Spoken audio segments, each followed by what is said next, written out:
Hello dear students, welcome in ASC starter. Dear students, class 10th में mid term में जो आपके chapters आ रहे हैं उसी के यहाँ पर फॉर्मूले मैंने मेंशन किए हैं। आप इससे देखकर काफ़ी प्रैक्टिस कर सकते हैं और आप ये भी जान सकते हैं कि आपको क्या सारे फॉर्मूले पता है या नहीं पता।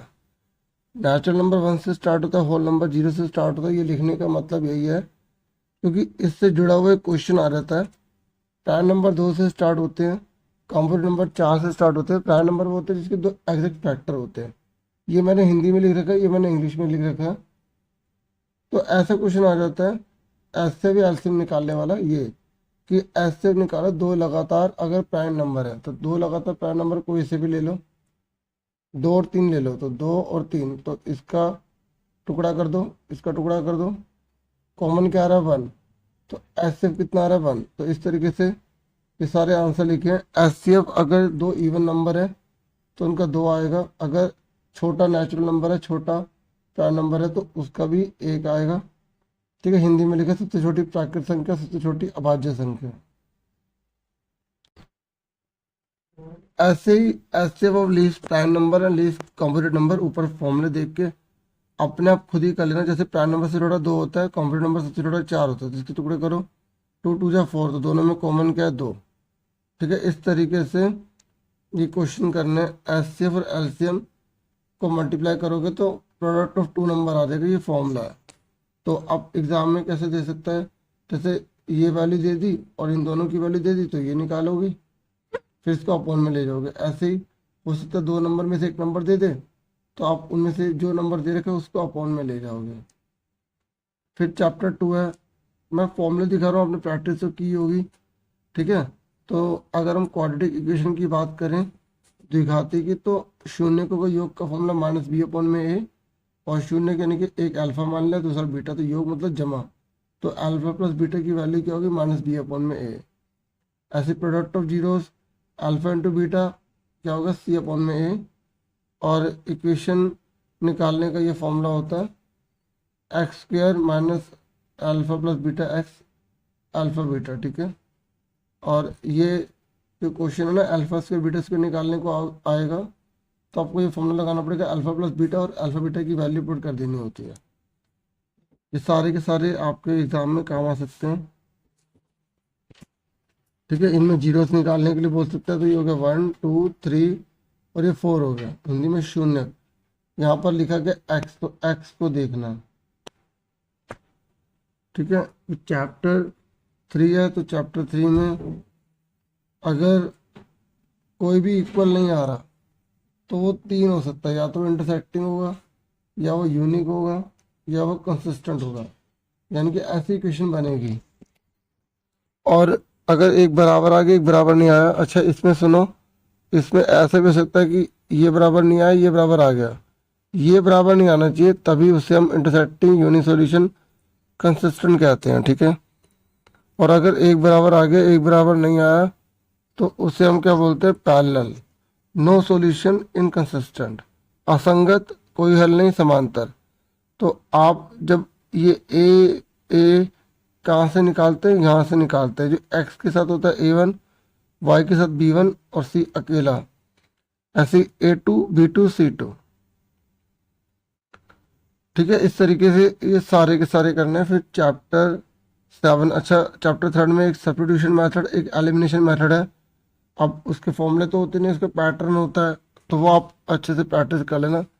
प्रतिस्थापन विधि हो गई और दूसरी विधि होगी विलोपन विधि। चैप्टर 7 में दूरी सूत्र है। ठीक है, दूरी सूत्र आपको पता है x2 minus x1 y2 minus y1। और फिर एक सेक्शन फॉर्मूला है जिसमें रेशियो दी होती है, जैसे रेशियो दे रखी है तो समझ जाओ सेक्शन फॉर्मूला लगाना है।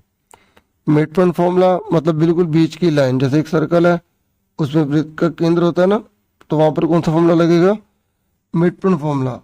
और अगर कहीं पर भी इक्विडिस्टेंट लिखा आ गया, समदूरस्थ लिखा आ गया, ठीक है, हिंदी में भी मैंने लिखा हुआ मध्य बिंदु सूत्र है। ठीक है, और अगर इक्विडिस्टेंट लिखा आ गया, समदूरस्थ लिखा आ गया, तो ये वाली लाइन इस वाली लाइन के बराबर हो जाएगी, तो यहाँ पर भी डिस्टेंस फॉर्मूला लगाएंगे, यहाँ पर भी डिस्टेंस फॉर्मूला लगाएंगे। और अगर आपसे केंद्रक पूछ लेता है ये बीच का बिल्कुल सेंट्रॉइड, तो आपको ये वाला फॉर्मूला लगाना है, एक ये और एक ये, एक्स और वाई दोनों निकल जाएंगे। फिर चैप्टर 8 है, तो चैप्टर 8 में sine cos tan cosec sec cot, इसका फॉर्मूला बताना, ये इसका उल्टा होता है, ये इसका उल्टा होता है, ये इसका उल्टा होता है। और पी एच, इस सारा का सारा क्या फुल फॉर्म है ये लिखा हुआ है। और याद करने का शॉर्टकट ट्रिक इसका ये वाला है, पंडित बद्री प्रसाद हर हर भोले, साइन का उल्टा कोसेक, कोस का उल्टा सेक, टेन का उल्टा कोट। अगर आपसे साइन का पूछेगा तो आप बताओगे पी अपन में एच, कोस का पूछेगा तो बी अपन में एच, टेन का पूछेगा तो पी अपन में बी, कोसे का पूछेगा तो एच अपन में पी, सेक का पूछेगा एच अपन में बी, कोट का पूछेगा बी अपन में पी। ठीक है, तो इस तरीके से इसके उल्टे करने होते हैं, ये सारा दे रखा है। ठीक है, और ये देखो साइन का उल्टा कोसेक, कोसेक का उल्टा साइन, कोस का उल्टा सेक, सेक का उल्टा कोस, टेन का उल्टा कोट, कोट का उल्टा टेन। टेन को हम ऐसे भी निकाल सकते हैं, साइन अपन में कोस और कोस अपन में साइन। ये फॉर्मूले आपको याद रखने हैं। फिर उसके बाद वैल्यू वाले हैं 0 डिग्री, 30, 45, 60 डिग्री की वैल्यू क्या होती है, ये मैंने सबके अलग अलग लिख दिए, साइन के, कोस के, टेन के, कोसेक के। ठीक है, और जो सेक है और कोट है इनके मैंने अलग अलग सारे लिख दिए, ये आप सब याद कर लेना। ठीक है, जैसे सेक 30 का 2 अपन में √3 है।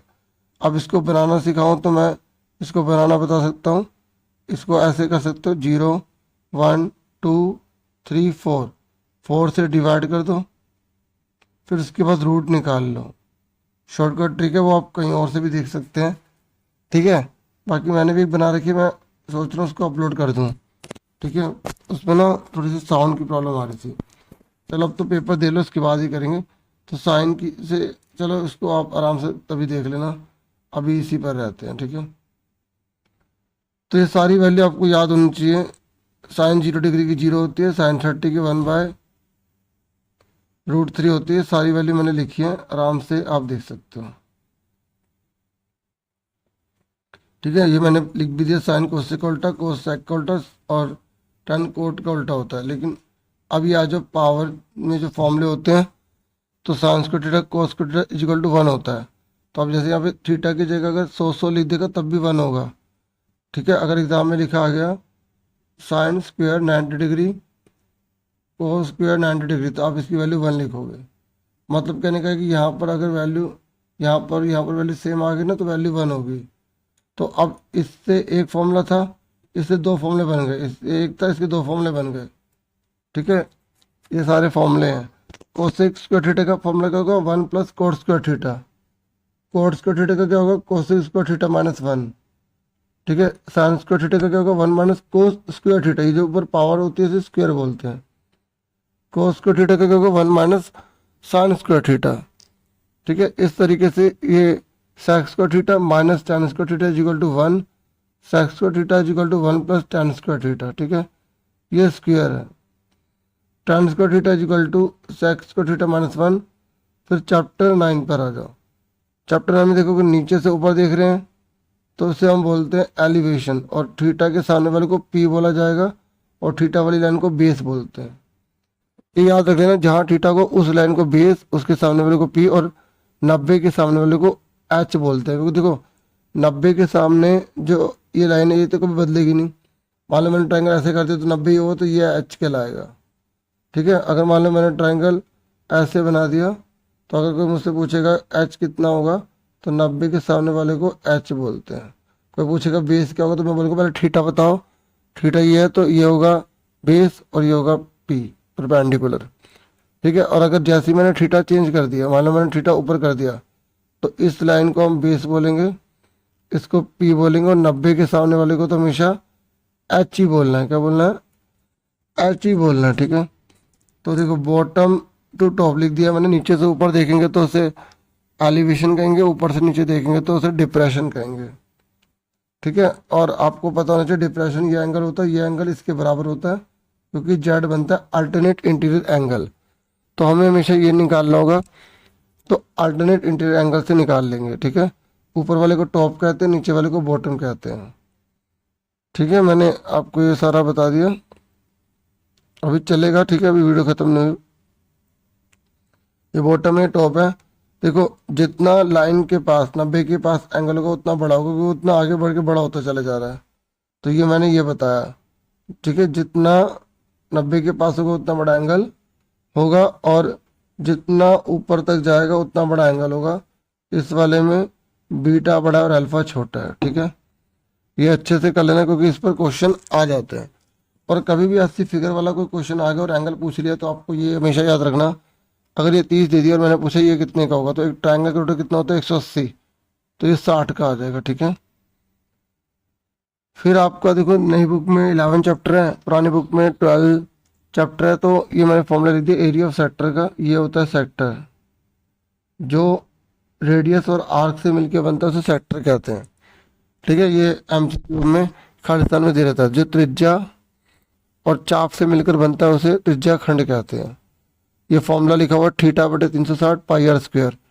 अगर क्वेश्चन में पाई की वैल्यू 22/7 बोलेगा तो वो लेंगे, अगर पाई की वैल्यू 3.14 बोलेगा तो वो लेंगे।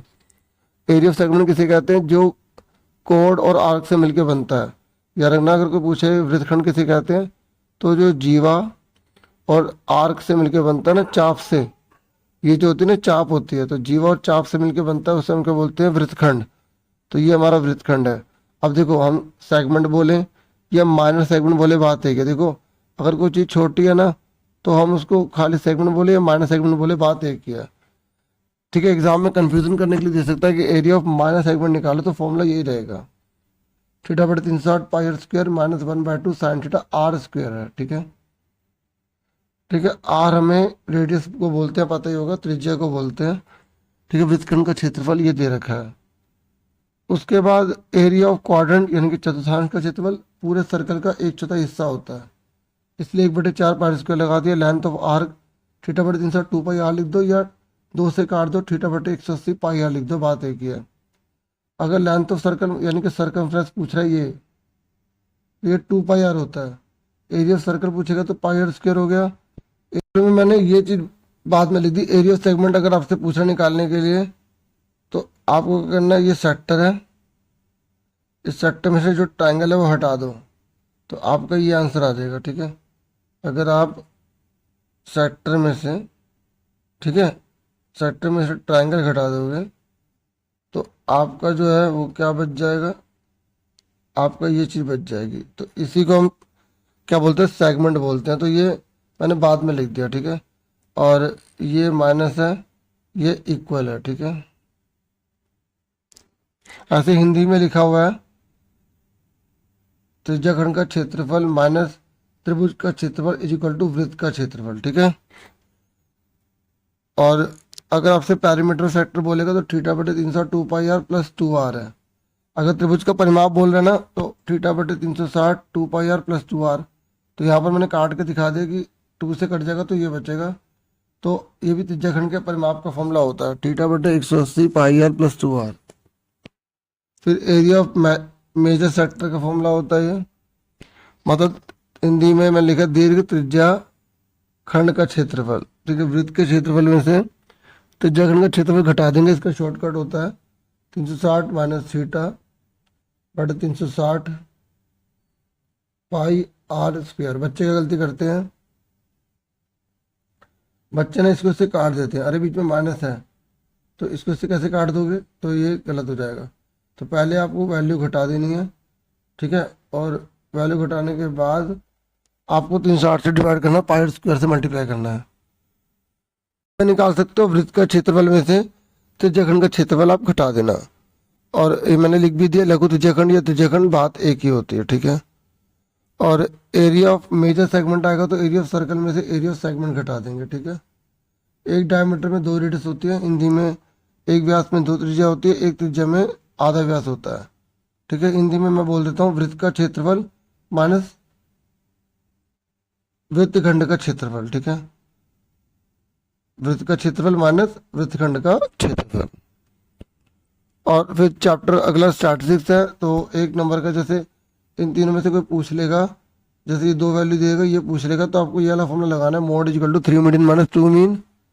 और ये मैंने एक जैसे जितने भी नंबर होते हैं उन सबको जोड़ के जितने नंबर हैं उसको अपॉन में डिवाइड कर देंगे बाद में, तो हमारा आंसर आ जाता है मीन माध्य का।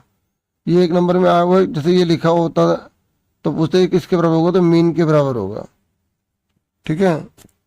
और जैसे अब आपसे मीन पूछ रहा है, ए 2 3 4 का निकालो, तो तीनों को जोड़ के 3 से हम क्या कर देंगे डिवाइड, 4 3 7 8 9, 9 को 3 से डिवाइड करा, 3 आंसर आ गया। 3 को एवरेज बोलेंगे या मीन बोलेंगे। ठीक है, माध्य। अब मैंने कंटिन्यूस सीरीज के फॉर्मूला सीधा लिख दिए हैं। डायरेक्ट का formula sigma F I x I upon में एन लिख लो या सिग्मा एफ आई लिख लो, बात एक ही है। फिर अज्यूमिंग मेथड में मैंने लिख दिया कि डी आई निकालने का फॉर्मूला क्या होता है।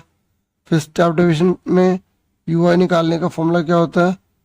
और फिर मीडियन है, मीडियन का फॉर्मूला क्या होता है, एल प्लस एन अपॉन में 2 माइनस सी एफ अपॉन में एफ इंटू एच। तो देखो ऑलमोस्ट मैंने सारे फॉर्मूले लिख दिए हैं। ठीक है, बाकी एक आपको और पता होना चाहिए क्लास मार्क कैसे निकालते हैं। क्लास मार्क निकालते हैं lower limit plus upper limit upon में 2, मतलब छोटे और बड़े को जोड़ के आधा कर देंगे। ठीक है, उस सीमा प्लस निम्न सीमा बटे में 2, तो उसे हम बोलते हैं वर्ग चिन्ह। तो इतना ही था इस वीडियो में। वीडियो को लाइक, चैनल को सब्सक्राइब करें। Thank you for watching and listening carefully. Take care, dear student.